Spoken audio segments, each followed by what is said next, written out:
already know. Coming to you again live. Can you see him? Can you see him? Can you see him? You can see him, right? Okay, so long as you can see him. How you guys doing today? This is part 2 of giving back to my OGs from my neighborhood. First, we're going to start off with a little prayer.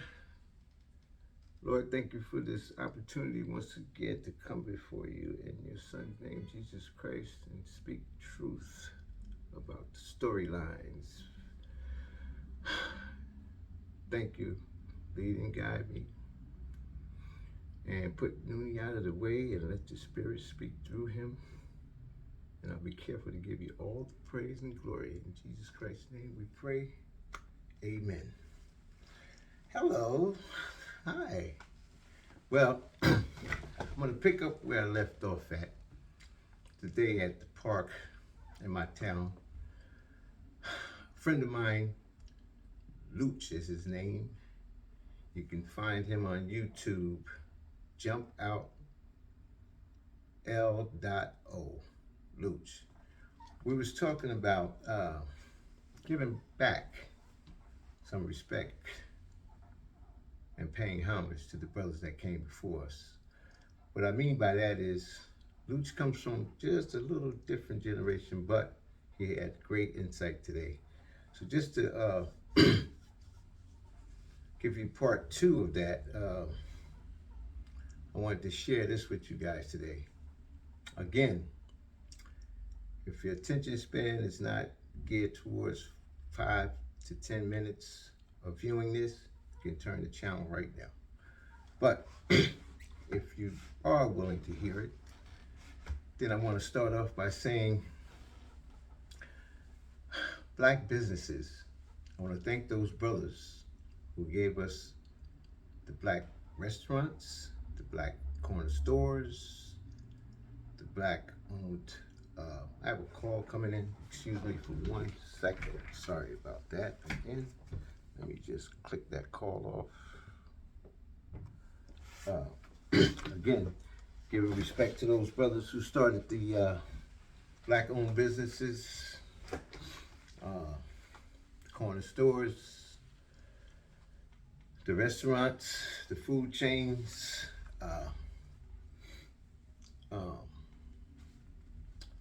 you know, it was a breath of fresh air in terms of that, and understand, this is not directed towards throwing dirt on anyone else who has a business today, but just to let you know my story and our story, people that grew up with me, we have to tell our story.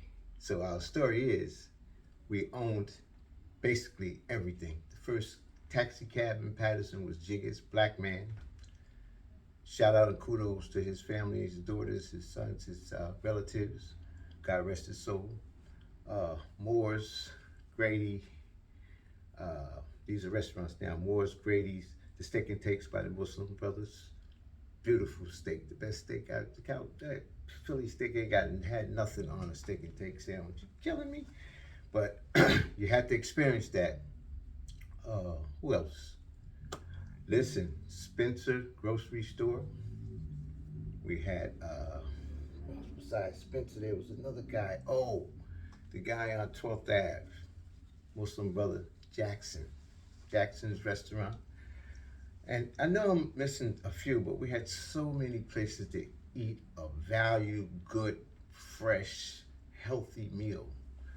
Now, you have a few Jamaican stores running around. You got a few bodegas, Hispanic or foreign stores. Half of the people can't speak English, and you still try to be, you know, morally respectful. So you tolerate that. You got Chinese, Orientals, Koreans with stores, and they really are feeding us peasant food. If you go to China or Japan, they'll tell you that.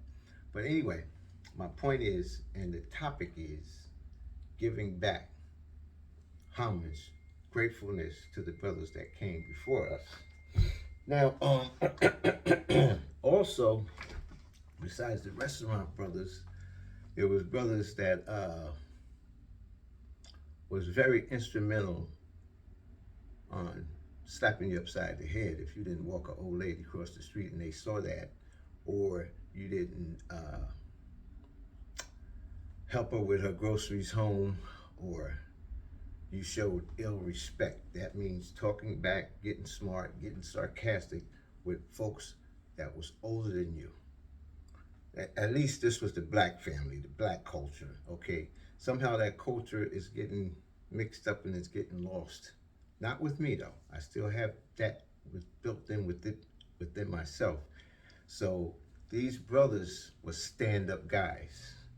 You know, when I said street, I mean street brothers. What I'm talking about is brothers that didn't have an entrepreneurship type skill in terms of the people I mentioned previous, which was the brothers with businesses. So basically, this is what I want to share and give back. So God rest their souls, the ones that's not here, and the ones that is here. Your boy, Noonie Noon, wants to give you that shout out. Now, today, also, this is just getting a little hot in here. My heat is up. Excuse me, I'm sorry. That water is the best thing God made for us. You know that, right? God. Ooh, that name God. I want to make this point and I'm going to let you go. No, I'm lying. I'm going to make another point after I let you go. Disputes, arguments, difference of opinion, something that just had to be settled. It's another interruption. I'm sorry. Let me just get that out of the way too. I had this notepad here so I wouldn't forget stuff, but I'm a guy that, doesn't really need notes. But, sometimes the devil tries to sneak in there and say, no, you better have a notepad just in case you forget. I don't do that. So he sneaks it. Well, sorry for that interruption, to apologize. What I'm saying is disputes, arguments, difference of opinion, differences. We had a situation where I'm tired of this guy looking at me strange, talking slick. He's tired of me doing the same thing. So we need to settle this.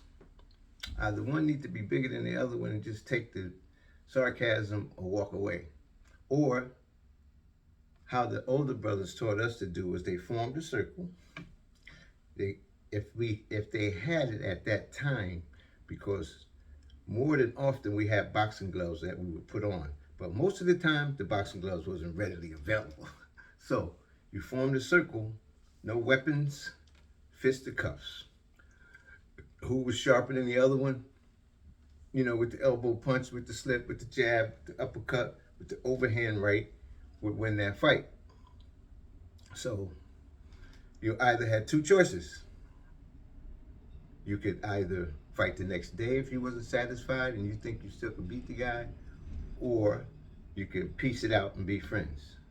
Me, I think I took one loss and I couldn't piece that out. So I fought 3 consecutive days in a row and I still lost. I'm not gonna lie to you. This is my story. I still lost. So we pieced it out. But the utmost respect was given to me and we became the best of friends. I don't like calling names. I can call this name, but that brother's no longer with us. So that was one of my best friends. So my point is this. You don't have to go run and get a gun and play the punk role. You know what I'm saying? That's the punk role. That's soft. Not only is it soft, what it does is you're not the only one getting hurt by your jail sentence, or you're not the only one getting hurt by a family dispute, because I got sons, I got people in my family, you guys probably do too, that when things happen, it's hard to cut that off. I can't say, don't do that, son, let me turn you off. There's no turning off. So you try to avoid things so it don't get to escalate to that level. But today, these young brothers, and if you're listening to this message is for you. Do you really love your mother? Do you really love your girl? Do you really love your sister? Do you really love your father? Do you really love your brother? Think twice before you run and try to go get a gun, because some people won't even let you get the gun. Me, you tell me you're getting the gun, I'm gonna try to beat you down right there. But think about what you're about to put yourself, and if you're not concerned about yourself and loving yourself, think about what you're putting your family that you so-called love into. You know, these people are hurt by that. So if you don't love yourself, love them enough not to do certain things if it's avoidable. And I know what you're saying. Oh, well, everybody got a gun, so I ain't gonna be caught out there without a gun, man. I gotta go get my gun. No, no, no, no. What you do is you try to walk away from that situation. If the gun is present, you have no choice. You have to fight your way out or get out the best way you can. But what I'm saying, and you guys know what I'm saying, you have differences, and you don't want to settle it like a man. You want to find the easy way out, and that's not the easy way out, my brothers. Did you start this type of thinking? No. This was drilled into you. I still held you accountable because you have knowledge of self, and you're supposed to be able to walk out away once you know who you are. But these games was taught to us. We wasn't naturally born with this. Matter of fact, we wasn't really a part of this whole scheme of things. We was brought here against our will. Yeah, that's another topic. But what I'm saying is, please, my brothers and sisters, let's stop these mothers and fathers, sisters, brothers, wives, girlfriends from crying so much and being a heartache and having their lives turned upside down because you want to settle a dispute with a gun instead of your damn hands. You know, and that could be your best friend, that guy you wanted to kill. You never know. He could save your son's life, your daughter's life. You don't know the future. So think about all those things. I did a little time in jail, incarceration. I left brothers in there with triple lives, double lives. They wish they would have thought 2 seconds or 3 seconds more, and they would have been on the street right now.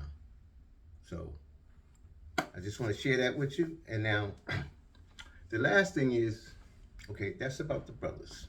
Okay, and thank you, brothers, again. The last thing is, does anybody find it difficult to crack an egg now? I'm dead serious. I bought 3 different types of eggs, right? This has nothing to do with my topic. 3 different types of eggs, right? And you know how you normally hit an egg and it just opens. I'm tapping. Okay, push this egg to the side. Get the next box, same shit. What is it with these eggs? The shell is hard to crack. Not hard, super hard to crack, but it's not normal. I don't care. Test it for yourself.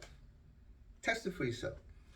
Your boy, once again, Noon, signing out. Love you guys. I love you. Peace. And this ain't my real gear. I'm walking through though, baby. Walk through. Peace. Oh, you know what I do? Hug somebody today.